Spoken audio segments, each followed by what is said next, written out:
Oke, assalamualaikum warahmatullahi wabarakatuh. Perkenalkan, nama saya Gagas Abdi Pamungkas dari Prodi Keperawatan tingkat 1 Pangkal Pinang.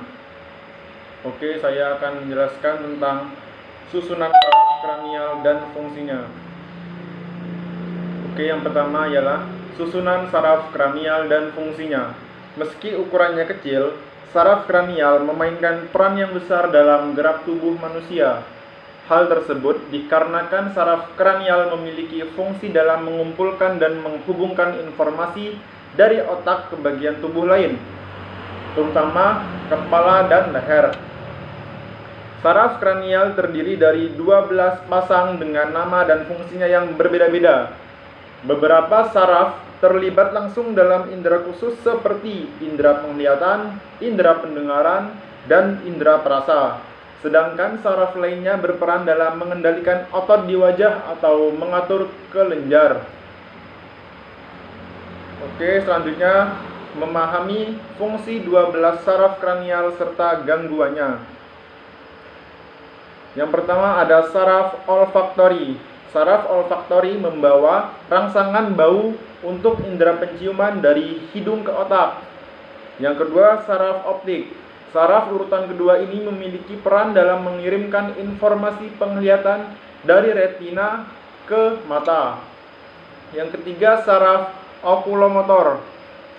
Saraf yang berfungsi memberi pasokan saraf ke otot-otot sekitar mata, termasuk otot kelopak mata bagian atas atau membuat kelopak mata bergerak, otot ekstraokular, dan otot pupil atau membuat pupil dapat mengecil. Yang keempat ada saraf troklear. Saraf yang mengendalikan otot oblik superior mata, yaitu salah satu otot yang menggerakkan mata dan merupakan otot di luar bola mata atau otot ekstraokular.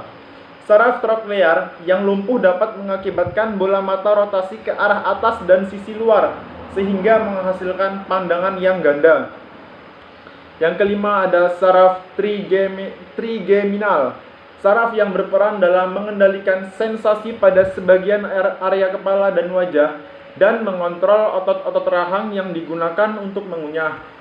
Masalah pada saraf kranial kelima ini dapat menyebabkan rasa sakit atau mati rasa di wajah, rahang yang miring ke arah sisi wajah terkena, atau bahkan kesulitan untuk mengunyah. Yang keenam ada saraf abdusen. Saraf yang bertanggung jawab mengoperasikan otot rectus lateral, yaitu otot yang menarik mata ke arah sisi kepala. Jika saraf ini terganggu, maka bisa membuat mata juling. Yang ketujuh ada saraf facialis. Saraf yang berfungsi mengontrol ekspresi wajah, lidah, dan informasi dari telinga. Terganggunya saraf facialis dapat menyebabkan salah satu sisi wajah terkulai, mulut tidak bisa bersiul, dahi tidak bisa mengerut, mulut miring ke salah satu sisi wajah, dan kelopak mata tidak bisa menutup. Kelumpuhan saraf ini disebut Bell's palsy.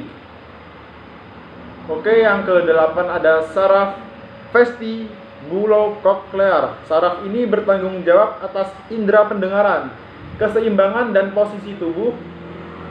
Masalah pada saraf kranial ini dapat mengakibatkan tinnitus atau telinga berdengung, tuli, pusing, vertigo, dan muntah.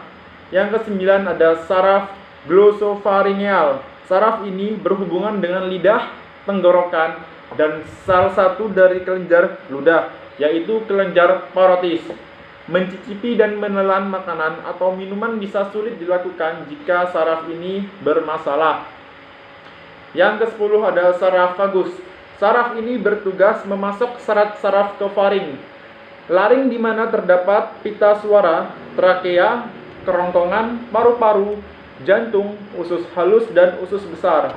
Saraf kranial ke-10 ini juga bertanggung jawab membawa informal sensorik dari telinga, lidah, faring, dan laring ke otak.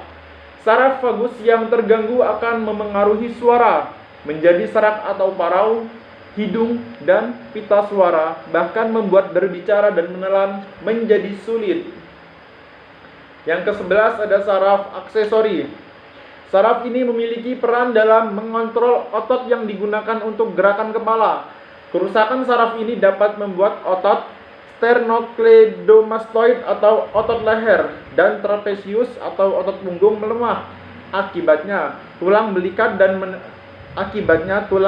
akan menonjol jika bahu dinaikkan atau diangkat karena tulang belikat sendiri tidak bisa terangkat. Yang ke-12 dan yang terakhir ini adalah saraf hipoglosal. Pada saraf kranial ini memengaruhi otot-otot di lidah seperti disebutkan di atas. Kerja saraf kranial bisa saja mengalami gangguan. Beberapa gangguan tersebut bisa disebabkan oleh sifilis, diabetes mellitus, tumor, multiple sclerosis, meningitis kronis, sarkoidosis, vaskulitis, dan penyakit lupus. Susunan saraf kranial memiliki peran yang sangat penting. Tanpa saraf kranial, fungsi tubuh akan terganggu. Jika Anda mengalami ini, maka dianjurkan untuk memeriksakannya ke dokter. Oke, sekarang materi yang kedua yaitu memahami jenis termometer dan cara mengukur suhu dengan tepat. Termometer itu ada macam-macam ya. Tiap termometer memiliki keunggulannya masing-masing dengan cara mengukur suhu yang bisa berbeda-beda. Agar Anda tidak salah memilih dan menggunakannya, mari kita kenali berbagai jenis termometer ini. Sebelum itu, ini merupakan ada penjelasan termometer ya. Termometer merupakan alat kesehatan sederhana dengan fungsi yang besar. Termometer yang beredar di pasaran ada yang berbentuk digital dan ada pula yang masih menggunakan raksa sebagai pengukur suhu tubuh. Penggunaan termometer dalam mengukur suhu tubuh juga beragam. Ada yang diletakkan di mulut, di dahi, di telinga, atau di dubur. Lanjut ke jenis-jenis termometer. Yang pertama ada termometer digital. Termometer digital terbuat dari bahan plastik dan berbentuk seperti pensil. Biasanya, termometer ini menggunakan sensor panas elektronik untuk merekam suhu tubuh baik melalui mulut, ketiak, atau dubur. Termometer digital yang digunakan untuk mengukur suhu melalui dubur umumnya lebih elastis. Yang kedua ada termometer digital telinga. Termometer digital telinga atau termometer timpani merupakan termometer yang memanfaatkan sinar inframerah untuk mengukur suhu di dalam liang telinga, tepatnya di dalam gendang telinga atau membran timpani. Untuk menggunakan termometer yang jenis ini, Anda hanya perlu mengarahkan sensor inframerah tepat pada lubang telinga. Namun, pastikan dulu telinga Anda dalam keadaan bersih karena jika terhalang kotoran telinga, hasil pengukuran suhu bisa menjadi tidak tepat. Yang ketiga ada termometer dot digital. Termometer dot digital memiliki bentuk yang mirip dot atau empeng, sehingga cocok digunakan anak-anak atau bayi yang masih memakai dot. Cara penggunaannya pun cukup mudah. Bayi hanya tinggal mengisap termometer dot selama 3 menit untuk mendapatkan hasil suhu tubuh yang akurat. Yang keempat ada termometer dahi. Termometer dahi atau termometer infrared menggunakan sensor inframerah untuk mengukur suhu pada area dahi dan arteri temporal di pelipis. Meski dapat memberi hasil yang cepat, termometer jenis ini belum dapat dikatakan memiliki tingkat akurasi yang setara dengan termometer digital biasa. Selain itu, termometer dahi juga memiliki harga yang lebih mahal dibanding termometer jenis lainnya. Yang kelima ada termometer air aksa. Termometer jenis ini mungkin termasuk jenis termometer yang paling sering ditemui. Berbentuk tabung kaca yang berisi logam cair berwarna perak atau air aksa itu sendiri. Paparan panas dari suhu tubuh akan meningkatkan tinggi air aksa dalam tabung hingga mencapai titik yang menandakan suhu tubuh. Meski murah, namun termometer air aksa tidak lagi dianjurkan untuk digunakan, sebab termometer ini mudah pecah. Selain itu, air aksa yang keluar dari tabung termometer mudah menguap dan terhirup. Hal ini berisiko menyebabkan keracunan. Berikut adalah hal yang perlu diperhatikan saat menggunakan termometer. Untuk mendapatkan hasil yang akurat, ada hal-hal yang harus diperhatikan saat menggunakan termometer. yaitu suhu tubuh normal, yaitu kisaran dari 36,5 sampai 37 derajat Celcius. Tidak menggunakan termometer dengan segera setelah selesai makan, minum cairan panas atau dingin, merokok. Ada baiknya tunggu sekitar 20 sampai 30 menit agar hasil yang didapat lebih akurat. Selesai berolahraga dan mandi air panas, jangan langsung kita mengukur suhu tubuh. Beri jeda waktu sekitar 1 jam, baru kita bisa mengukurnya. Jika menggunakan termometer mulut, letakkan termometer di daerah lidah, di bawah lidah, dan katupkan bibir erat-erat.